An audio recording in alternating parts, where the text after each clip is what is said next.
Hey guys, Asher coming at you today in Raid Shadow Legends. Welcome to the video. I'm glad to have you all here with me today. What could be better? Talking some damage dealers, some nukers, epic nukers in RSL. We don't have 10 for you guys today. We don't have 20. No. We have the top 30 nukers. And these guys and gals, they hit freaking hard. Harder than a lot of legendary nukers, some of these champions, and we can actually empower them. So I'm really excited. I'm still living on cloud 9 about epic empowerment inside the game. I've been investing in a lot of these champions. Some of them are new, some of them are old. A quick disclaimer, because it happens inevitably whenever I do a nuking type video, damage dealing. Champions like a Geomancer, a Uragrim, a Dark Kale, basically burners, right? Fire gun, bombers, all that good stuff. Debuffers, champions who get their damage from debuffs, more appropriately, burns, right? They're not included on the list. This is just raw damage, AoE damage, right? So with that out of the way, let's get to it. All right, let's start with the best of the best. What do you say? Arguably the best epic nuker in the game for PvE, it's Seer. She has to be on the list. I mean, she's definitely the epic champion that I use the most on my account. I mean, even over Godseeker and Eerie, because of all the speed runs that I do with Seer, because of the Karma Burn ability. It's an enemy max HP ability, but it scales obviously according to the number of buffs, not just on your team, but also the enemy team. This skill is so broken. Let's talk about it for just 1 second, because we all know Karma Burn. If you're playing this game for any amount of time, we know about it. We know it does damage. We know it scales off buffs, right? But man, the fact that it adds the sleep there too, just in case you don't kill them, you add the control. It's a really cool ability. It's removing the enemy buffs, putting them to sleep, or just annihilating them and killing them in one shot. I love Karma Burn. I love Seer. Don't ever change, Seer. We love you. We love you. I ain't never gonna change for no woman. All right, let's start with some more obvious ones, right? Then we'll get to some obscures as we go. Man. Oof, I am a late convert to the Church of Whisper. Ooh, whisper in my ear is, I'm trying to, wait, this way? There. Okay, forget it. Don't whisper in my ear. But I love you, Whisper. I really love you. She is insane, especially for Hydra Clan boss. Well, no, not just especially for Hydra Clan boss. Screw it. She's insane everywhere. She's got the big version of Weaken on a 75% clip on the A1. She's bringing her own increased attack and increased crit rate buffs. She's ignoring defense, 100% of defense. If the target's under a Weaken, it smacks. And then an extra turn and more extra turns and more chances of extra turns on the unrelenting. I waited too long. I maxed my Whisper in this year, in 2024. That's sacrilege. It's sacrilege, man. Shame on me. Shame on you if you're sitting on her in the vault too. Seriously, odds are she's gonna outdamage somebody that you're using, excuse me, on one of your Hydra teams or anywhere else in the game. She's just an incredible boss killer, and she's Void Affinity. So everything a Void should be in this game. Tons of damage. Really good. She's better than most legendary nukers in the game. I stand by that. She's really cool. She's also the first epic that I fully empowered on my account. My first +4 was Whisper, and I do not regret it. All right, let's go to the obvious. Oh, Magnarr, baby. Oh, he smacks very hard, and without a doubt, he's the hardest hitting HP-based epic in the game. One of the hardest hitting epics in the game, but because he has that survivability, percussive pound. I mean, even his A3, fan the flames with a debuff spread, that smacks too, but the percussive pound with a big, hard-hitting double chance nuke, it's, I mean, you guys know, if you have Magnarr, you know what I'm talking about. This guy is really cool. He's really cool. He's a great wave killer. He's a great damage dealer. He's one of my favorite epic nukers in the game. Hey, while we're at Spirit Affinity nukers, talked about this guy. I made a whole video about this guy recently, but Fenax he's a class act. The thing I love about Fenax, similar to a lot of these champions that we're going to talk about today, is that he's unique. He's not just, you know, hitting harder than a lot of legendaries. He's unique compared to every legendary in the game, and that is he has this whopping, massive, hard-hitting hit on his A1 ability that denies revival. Plays an extra hit if the target has any debuffs. Let me tell you, any debuffs, that's not that high of a threshold to clear, right? To get that extra hit, and then they're dead forever. This game is chock full of revivers everywhere. Put them on an ally attack team, boom, dead, and then gone forever, unless they have Lydia, right? He also has a nice A2 and an A3. He's got the AoE block active skills on Stern Partner, and he has the single target decreased defense and decreased speed on a 4-turn cooldown. The 4-turn cooldown isn't ideal, but it's a great debuffer against bosses, specifically because of single target in Doom Tower, anywhere else that you're using Fenax. Really like Fenax, like him in the arena too on a blender comp. Talk about another single target nuker, guys. Oh, it's probably, you could argue, and I might pick up what you're putting down if you make this argument to me. You could argue that Gala Longbraids might be the strongest epic for the arena, you know? She was, like, back before things got out of control in Raid Shadow Legends. You know what I'm talking about, when they added Soul Stones, added Polymorph, added Mythicals, added, you know, all this stuff, blessings, yada, yada, yada. She was really one of the only epics who is being consistently used in top platinum at the end of every week in Classic Arena. She just absolutely hits so hard. It's the ignore defense. It all comes down to that, especially in PvE, or excuse me, PvP environments against other champions.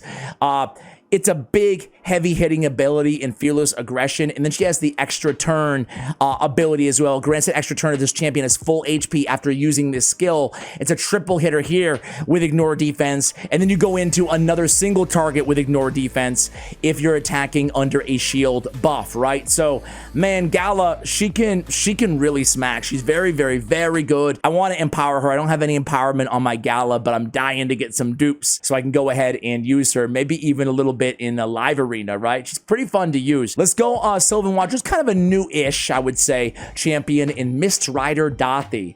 Mitrider is unique compared to the champions that we've spoken about so far in the video, primarily because he serves a lot more utility than just being a damage dealer, right? My man has an increased attack, increased accuracy, grants an extra turn. He's got more grant extra turn capability on Squall of Shafts, his A2 ability, which has the decreased defense, big version on an AoE.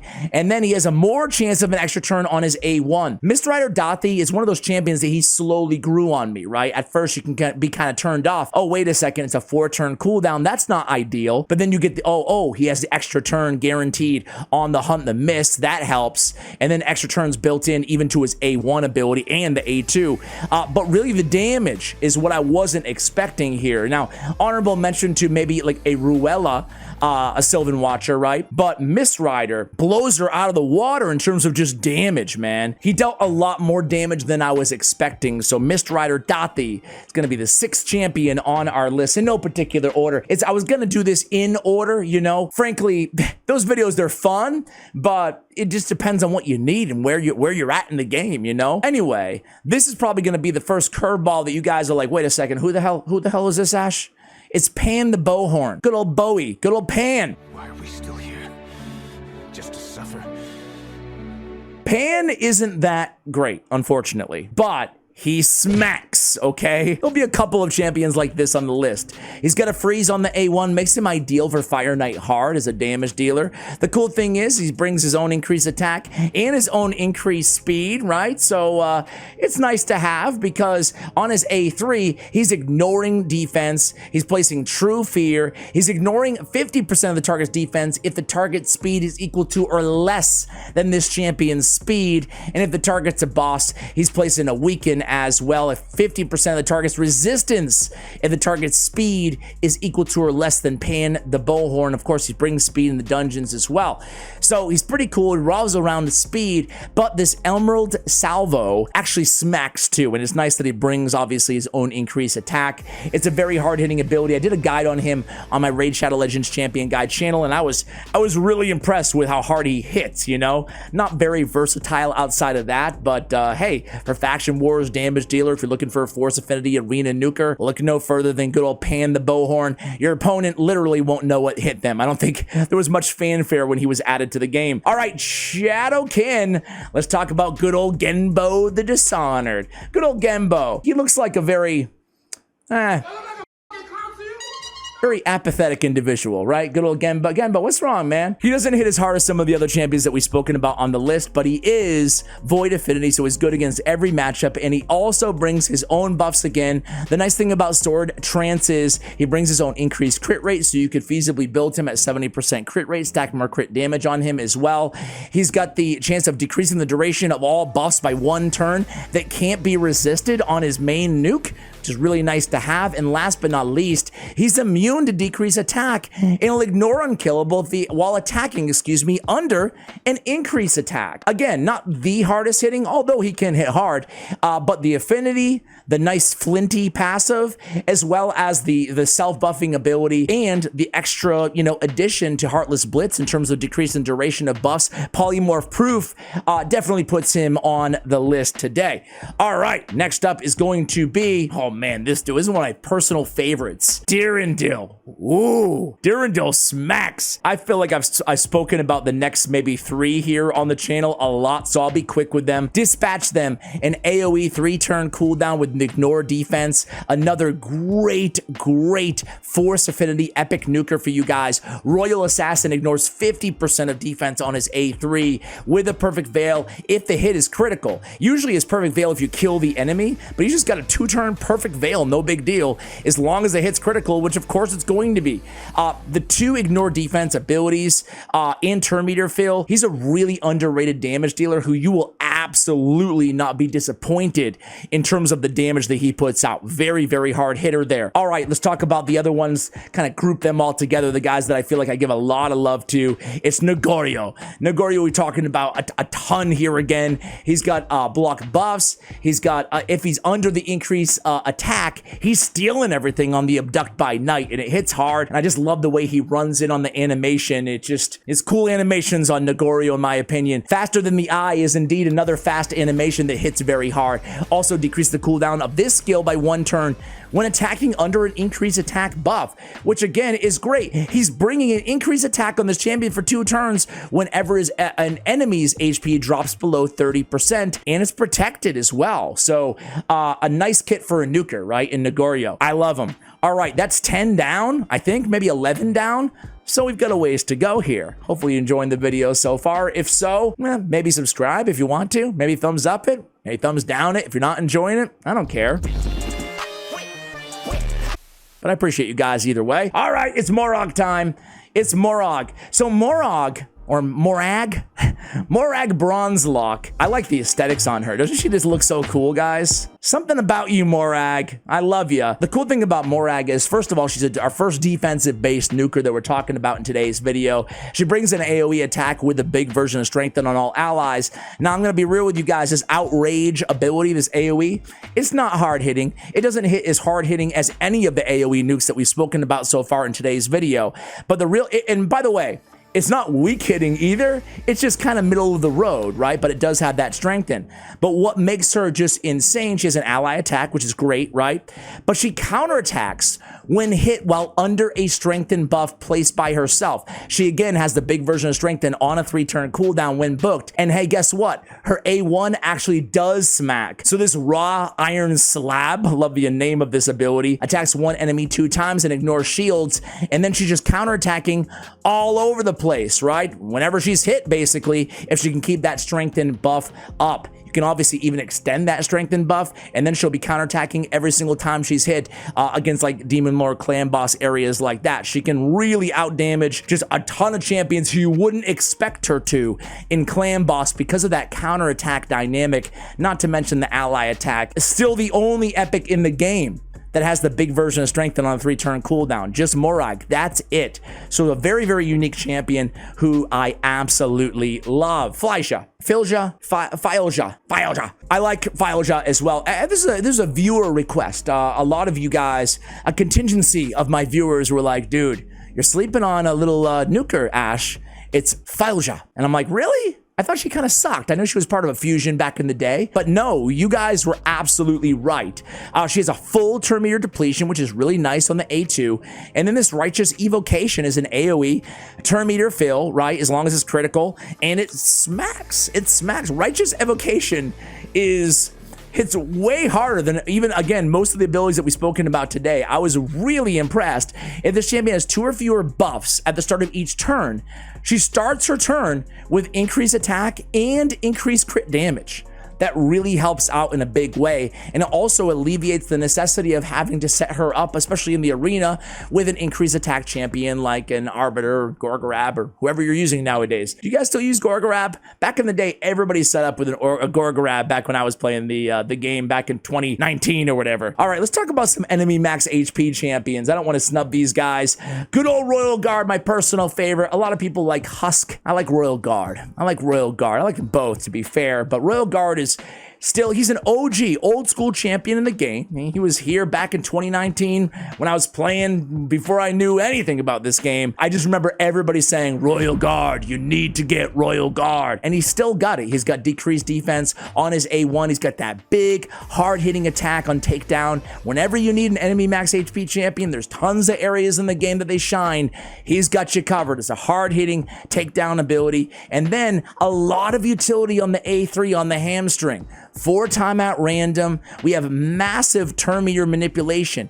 Each hit has a 75% chance of decreasing the target's turn meter by 25%. Now, against bosses like Fire Knight Normal, for example, he's one of the best Fire Knight Normal champions out there because we're getting essentially, you know, even better than an Allure A1. Granted, it's not an A1, but you guys get the point. We also bring a decreased speed on that ability. He brings a lot to the table. He's a very, very good, my favorite enemy max HP epic champion, I guess tied with Seer. Anyway, hey, we just mentioned him. Let's talk about Husk. Let's talk about Husk. I like Husk as well, so don't get me wrong when I was throwing a little shade earlier on Royal Guard. He's got the Provoke on the A1, which is really, really nice. It can be a backup Provoker for Magma Dragon or Hydra Clan Boss. Despair is a hard-hitting ability. It's an enemy max HP ability. Doesn't hit quite as hard as Royal Guard's Takedown, but what he lacks in a little bit less damage, he definitely makes up in the fact that he has more utility in terms of the stun. It can be helpful against wave content inside the game. So Husk is next up on the list. Let's go back to the High Elves for a moment here. We're just messing around. We're going everywhere, all haphazardly. I'm not going in any particular order here. But Ethlen the Golden. Ethlen the Golden is a really cool champ that was added, again, kind of quietly to the game last year. And he's really neat. He's really neat. I don't think he's like an S tier nuker, but he's, to me, worthy of the Void affinity, right? That extra, you want extra out of our Void champions. Paralyzing Strike is a big AoE ×2 ability with block active skills, okay? And then he has an increased crit damage, increased accuracy with the extra turn mechanic on the A3. And Strike at the Heart is really what bolsters up the damage and gets him on this list. Ignores 10% of defense when attacking support, defense, and HP champions. That can really add that extra kick to his nukes against tankier targets. I like that he self-buffs. I like that he blocks active skills as well with some lockout control with that nuking package that he brings to the table. All right, we're halfway through the list here, guys. Let's go over to Sacred Order and talk about good old another Void epic and Inquisitor Shamael. Inquisitor has, you could make an argument. Do you guys think he's the best single target damage dealer? Well, certainly the best single target damage dealer for Hydra Clan Boss. I can say that definitively out of any epics in the game, right? We're not going to read his entire kit. We'd be here all day. But the cool thing is he's cleansing away the true fears, right? Which is great. In Hydra. And he's got the triple hitter, ignore 25% of the target's defense. I ignore a further 25% of the target's defense for each buff on this champion.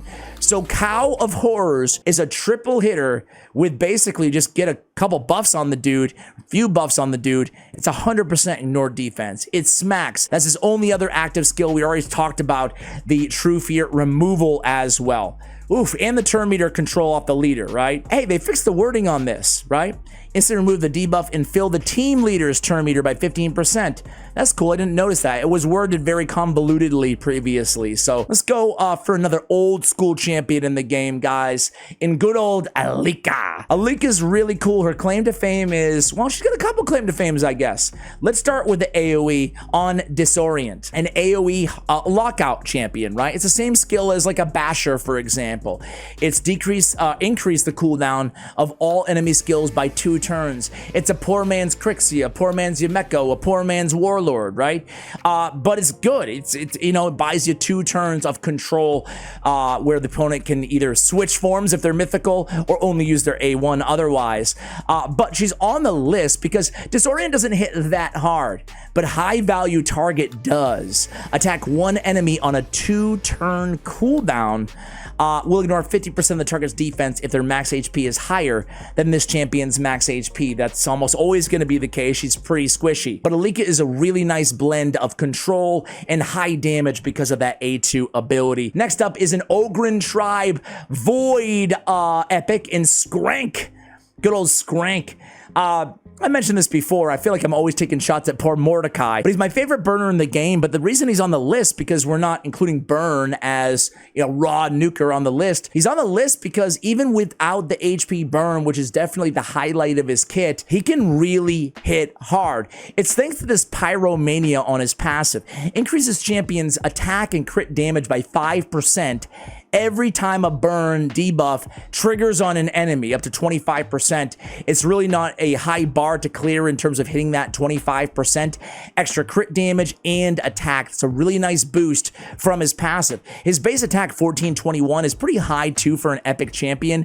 He's got the big version of weaken, 75% if they're under a burn. He's got a 2-time hitter that hits really hard with an increased attack if there's a target under burn. And then on the AoE, Unleash Havoc. His AoE attack on a 3-turn cooldown with a turn meter fill as long as 1 enemy is hit with a critical hit.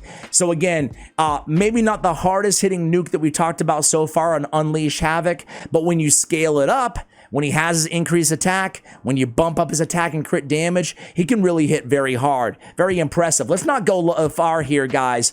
Ogryn Tribe, you know, if I'm going to make a video talking about epic nukers, I gotta give love to my man, Siegehulk! What's up, Hulk? What's up? What do you think his voice sounds like, Siegehulk? What do you think he looks like underneath that massive helmet? What does he look like, you think, guys? Anyway, I digress. Siegehulk is a machine. He's a monster. He hits so hard. The downside, he's super squishy. 760 defense. What are you, an uncommon Siegehulk? That's very squishy. Barely 15k on the HP. The cool thing is he's got decreased turn meter on the A1 if they're under a decreased defense or a decreased speed. He is a decreased defense champion. He's got an AoE 3-turn cooldown win booked, placing a big version decreased defense for 2 turns on all targets. And then he's bringing his own increased attack, but it doesn't stop there. He's got an increased crit rate and an increased crit damage for himself on the A3 as well. Then he attacks 1 target enemy with Siege Breaker, and then he places that decreased speed as well. This is all on a 3-turn cooldown. Really, really solid kit for Siegehulk. He doesn't get enough love. Hey guys, I'm gonna go brand spanking new on this next one. It's a lizard man, and he is part of the fusion going on right now inside the game. It is Slixus Stripehide. I just built him literally today before this video. I wanted to see how much damage this guy could do. He has a very high base attack at 1454, right? He's got a 2-turn hitter with a stun on the A1. He's got a 2-turn hitter, or a 2-time hitter, excuse me, with some healing on the A2. He's also ignoring shield, increased defense, and strengthen on that A2 ability, and the multipliers are really, really nice. On the A3, this Dragon Shuriken is an AoE attack. Before attacking, he's bringing his own increased crit rate, his own increased crit damage. It's a 3-turn cooldown. So again, you're noticing a theme here. Genbo, Siegehulk, half the champions we've spoken about on the list are bringing their own buffs, which is so nice.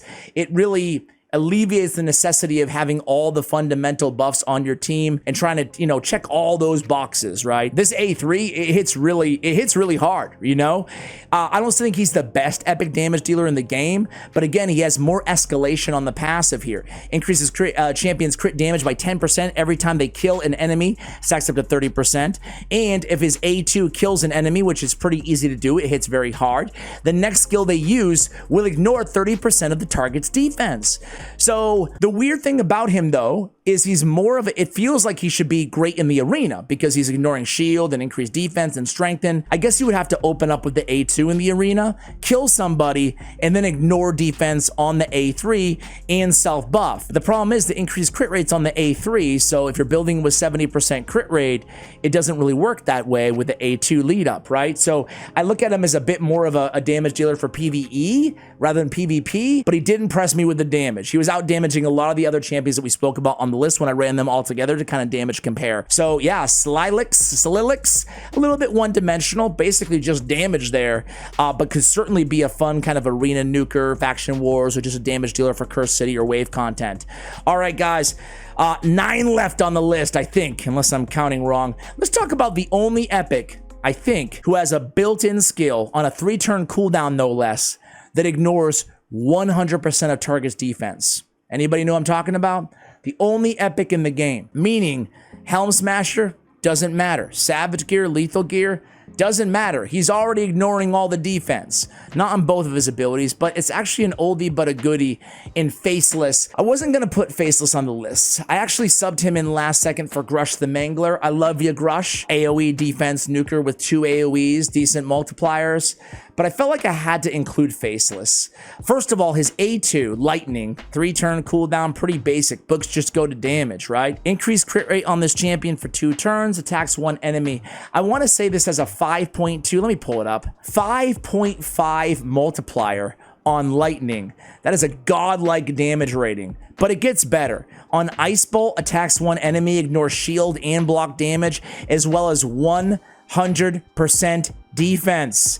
Another godlike damage rating. He's the best single target damage dealer, just raw damage dealer out of any epic in the game. I mean, ignoring 100% defense and a massive multiplier with the ignore block damage and all that good stuff. Problem is he's just, you know, it's not like he's ignoring Stone Skin or anything, you know, it's not like he's denying revival. He just doesn't have that last thing that kind of makes him a must use in situations where you need a really good single target nuker. I don't love Faceless, but I cannot argue with the fact that he absolutely smacks. It felt like the right call to include him on the list. All right, guys, we're right here. She's staring right at me. It's Skull Crown, another old school Void epic in the game. Still one of the best blender comp champions in the game. Wave of Souls and AoE, a pretty hard-hitting AoE on the A1, place an extra hit if the target has more than 50% HP. She also has an even harder-hitting A2 with another AoE. Attacks all enemies with a 75% chance of placing the big version of Weaken. She's a sister or cousin champion, sister I would say, to Skull Crown as well, who also has kind of the inverse to this, plays an extra hit on target who has less than 50% HP on her AoE, on her A1 ability, so they're a nice tandem on blender comps, like a Farrakhan the Fat or something like that. Places an unkillable buff every time her HP drops below 20%. She's tough to get rid of. She has a little companion skill as well. Skull Crown still got it. Great for control too. You can build her a bunch of different ways, obviously in a stun set. She's great at clearing kind of wave content in PvE as well, and has speed in arena battles by 23%. She can be a great speed lead before you get your hands on like an Arbiter or something like that inside the arena, or if you're just not using Arbiter. You know what? I saw another one on the list, so I'm gonna stay here in Knight's Revenant. Thylessia, guys. I feel like she gets a bad rap, and I don't know why. I don't know. Well, maybe it's the 12,000 base HP. Maybe it's that. I think that Thylessia is actually very, very good. I like her more. I think I like her more than Marinix, who is a legendary Force Affinity Hex in similar kits. An AoE on a 3-turn cooldown, increase the duration of all debuffs on all enemies. Nice ability. Another AoE with a big version decreased defense. Again, 3-turn cooldown. Nice ability.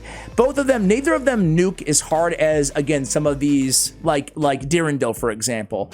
But add 2 AoEs on a 3-turn cooldown and the rest of her kit to it, she can absolutely deal some serious damage for you. When attacking enemies under the decreased defense, which she brings, she also has a 50% chance of placing a Hex debuff on them for 2 turns as well. So a great Hex supplier as well. Let's talk about a super old school champion who I still include on the list. I can't believe it. It's Zargala. Yeah. Zargala. It's funny, I was kind of down on Zargala for a while. I'm not gonna lie to you guys, not gonna sugarcoat it. That's right, Zargala, don't turn your back to me. Come on. Turn around.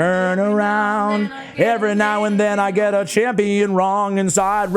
Sorry, guys. Sorry about that. Got a little carried away. She got weakened, big version on the A1. She got the big crack armor ability, a pretty hard-hitting triple attack with decreased defense. But the beauty of her kit really is just devastate, right? It's a 2-turn cooldown. It hits pretty hard, but that instant activation of the triple hitter when she kills a target, what I like to do with her, obviously, you know, this is stating the super obvious here, but you kind of lead in as a debuffer with crack armor, right? And then you let all the other champions on your team go. And then you come back around, and all you got to do is headhunt the lowest HP on the enemy team, you know, ideally a magic affinity because of her affinity. And it's usually pretty easy just to get a nice easy kill, and then everybody else goes bye-bye with the instant activation of crack armor. I like Zargala, especially Cursed City. I've been leaning on her heavily in some of those floors. Let's go Skinwalkers here, guys, to good old Akemtum. You could argue in this affinity I should have Basher instead of Akemtum. Almost 1500 base attack. Basher's very good. Probably should be on the list, to be fair. But Akemtum, the thing about this dude is, sure, he's got the poison, he's got the counterattack whenever the poison ticks between the passive and the A1. Triple hitter, and then another triple hitter. 3-turn cooldown, AoE triple hitter. That's insane. How many 3-turn cooldown triple hitting attacks are there in this game? Contra the Cyclone? I can't really think of any others, you know, that are 3-turn. I'm sure there are, but it's a special ability.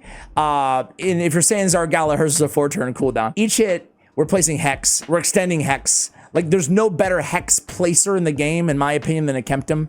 He's insane. He's got speed in all battles. You can use it in Cursed City as well. But the thing about Akemtum is, this little rat here, he's a rat, right? Yeah, this little rat, he always, it's just one of those things, even with his base attack not being that high, and no increased attack that he's bringing, unlike all the other champions, he's not bringing his own buffs. But whenever I'm done using Akemtum on any stage, at the end screen, I'm always wowed. I'm always like, whoa, that's some big damage, Akemtum. The proof is in the pudding at the end of the runs, right? And plus, he looks so freaking cool. I think it's time we talk about a guy that probably nobody has on their list except for me. I've always loved Tuhak the Wanderer. I've always loved this dude. I think that he is so underrated. He's squishy. He's squishy. And he's not maybe the #1 nuker again that we talked about. He's got a 2-time hitter. I'm not going to read it all to you guys, but he's basically, he's increasing cooldown of the skill, which is great, right? All their skills, if the target has less than 50% HP, I guess I am going to read it to you. He's getting AoE, decreased speed, and on 3-turn cooldown. He's bringing his own increased speed. He's healing himself based on the damage and built-in lifesteal, right? That's the whirlwind of battle. That's his big nuke. And then he has Clever Brutality, another hard-hitting single target ability, 4-turn cooldown. Read this with me, guys. This ability is busted. He gets no credit, no love. Steals 50% of the target's turn meter. That's awesome. 100% chance when booked of placing a stun for 2 turns. That's busted. Wait, it gets more. Steals 100% of the target's turn meter if this champion has less than 50% HP when attacking. So if he's less than 50% HP, we're stealing their entire turn meter. Basically, we're getting another turn, right? We're stunning them for 2 turns, and they have no turn meter. Oof, that could be one of the best single target. It is. I think this is the best single target control ability out of any epic in the game, and it smacks. That's if you don't kill them, right? With the ability. He has nice damage, and I always thought a very underrated kit. I love the control with the decreased speed in there too. And in the increased speed, I really like Tuhak, man. No one likes that dude, only me. All right, let me know if you're with me on Tuhak or not. All right, next up, Tagore, baby. No, I'm just joking. I love Tagore. He can deal some damage, but I feel like I just have to mention him every video. I'm contractually obligated to. Dark Elhain. It's Dark Elhain. That's right, the only daily login reward on the list, guys. Dark Elhain. I still love her. She's special. She is a special champion. I love you. Forget Syl the Drakes. Give me some Dark Elhain. Oh, yeah. Don't get me dirty.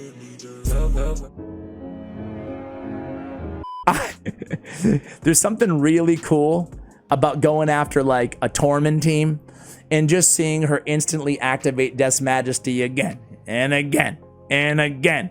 Basically, anytime someone gets frozen on your team, if she gets frozen, she gets rid of the freeze and she replaces it with all these nuking abilities, increased crit rate, increased crit damage, and a strengthen while we're at it, right? So she can't be frozen. If anybody else is frozen on your team, she's just gonna go boom, boom, boom, boom, boom, Death's Majesty. No cool, well, 1 turn cooldown, but it basically, she's just like rapid fire, even if it's on cooldown, Death's Majesty. Try an Ice Golem, Frostbiter, you name it, man. She's a bit niche in terms of, you know, against freeze is where she shines, but you can still just use her anyway as a nuker. She also has, by the way, an AoE decreased speed on a 3-turn cooldown. Her and Tuhak, there's not that many more epics that have that ability. AoE, decreased speed, big version, 3-turn. I love her control, I love her damage, and I love her synergy with freeze. All right, we only have 3 left, guys. Getting sad here. I actually really enjoyed this video. Hopefully you guys have too. Well, you're still watching, right? Unless you forgot to turn the YouTube video off. Sometimes I watch YouTube on my TV to fall asleep, and I wake up in the morning and it's still going. I forget to turn it off, and the first thing I think of is, oh no, did I just screw up my algorithm? like what am I watching? And did I just watch 10 hours? Well, I'm not sleeping for 10 hours, but you know what I'm saying. Next up, guys, this is gonna catch some of you guys by surprise. We are not gonna leave Shadowkin for the rest of the video. We have 3 coming at you, hot. And the first one is probably gonna be the biggest curveball. Maybe not, maybe not, maybe not. But it's Fenshi. Yeah, Fenshi. He's a Fire Knight god, right? Triple hitter, double hitter, right? But the thing about Fenshi is boy, does he smack in terms of his multipliers as well. I wasn't really ready for it. Let me pull him up. Let me buy for some time here and pull him up on hellhades.com so I can show you this guy's multipliers. Triple hitter with decreased speed, triple hitter with decreased turn meter. Again, Fire Knight, just insanity. And then a double hitter with poison, ignore target's defense for each poison debuff on the target. Whoa, so if they have 10 poisons like Clan Boss, he's ignoring 100% defense? Well, that's the math there, Ash. Yeah. So Fenshi, what does he have for multipliers here? He has on the A1, a 1.1 times 3 hitter. He has a 2, but it's a times 3 hitter, so a 6 multiplier. And then he has, and again, godlike damage ranking, and a godlike damage ranking on his A3, a 2.7 times 2. This guy can deal a lot of damage. He can ignore defense, and a bit niche with the single targets only, but I wanted to give Fenshi a little bit of love. I just did the video, or actually I'm probably in the next video. Don't tell anybody. You watch till the end. I'll let you know in my next video. I finally got around to maxing out Aboro, and let me tell you, everything everybody told me for years about Aboro was absolutely right. Will attack enemies instead if the target is under, attack all enemies if the target's under 4 or more debuffs. For Hydra Clan Boss especially, it's not that hard to get 4 debuffs on the Hydra heads, so she's coming in with these massive AoE nukes on her A1 ability. That's the magic of Aboro. On her A2, it's a 2-time hitter, second chance transferring all debuffs from this champion to the target, first chance stealing all buffs from the target when attacking under a Veil or Perfect Veil. She's bringing her own Perfect Veil in the A3 ability, increased crit rate, increased crit damage. She's bringing her damage buffs, then attacks one enemy, Perfect Veil for 2 turns, and then plays a Revive on Death on this champion for 3 turns whenever they receive a Veil or Perfect Veil. So now we get Revive on Death as well, which is helpful because she's kind of squishy. Aboro, man. Where have you been all my life? I should have invested her a long time ago. So the last champion on the list, guys. You already know it's a Shadowkin. Did I snub anybody super obvious? I'm trying to think. I probably forgot about somebody, but it's Wuji. It's Wuji. Yeah, Wuji. She's probably going to be my next video after Aboro because she is also very good. Now, the big thing about Wuji is her HP. You're reading that right. That's 10,000. 10,000 HP. What? Yeah, it's a bummer. But if you can keep her alive, you know, now we can empower, so she get a little bit of a leg up there. definitely go flat stat HP on her ring 100%. I don't care who you are, right? That HP is very valuable because percentage HP is not going to work very well on her. Look for, you know, a double roll of HP on your amulet or something, your crit damage amulet. Anyway, I digress. She got the big version of weaken on the A1. Will attack all enemies instead of one when counterattacking with this skill. So this Dire Twin Blade, it hits pretty dang hard. And you might be saying, but Ash, you know, I don't run Valkyrie. I don't have Valkyrie. I don't run Martyr. I don't run Skull Crown in my Hydra team. Nah, A3. The Shinobi Arts. 3-turn cooldown, plays Perfect Veil and counterattack. Perfect Veil is great too because it mitigates, not only can she not be single targeted, but it mitigates 15% of all AoE damage, and she needs that damage mitigation. But the counterattack makes it so she's basically bringing her own counterattack and AoEing 2 out of every 3 turns on the A1 ability. She has another AoE on the A2 where she places block buffs for 2 turns. So block buffs, obviously a very important debuff to have for most teams in Hydra Clan Boss. So she's got 2 AoEs now, both hit hard. She's got really nice base attack, almost 1500, one of the higher for epics in the game. I think a lot of people sleep on Wuji because she's tough to keep alive, I understand, but she's worth it if you can keep her alive, guys. There it is, my top 30 epic nukers in the game here in 2024. Let me know who you agree with, who you disagree with, and hey, thanks for watching until the end of the video. Much love, and as always, take care, guys.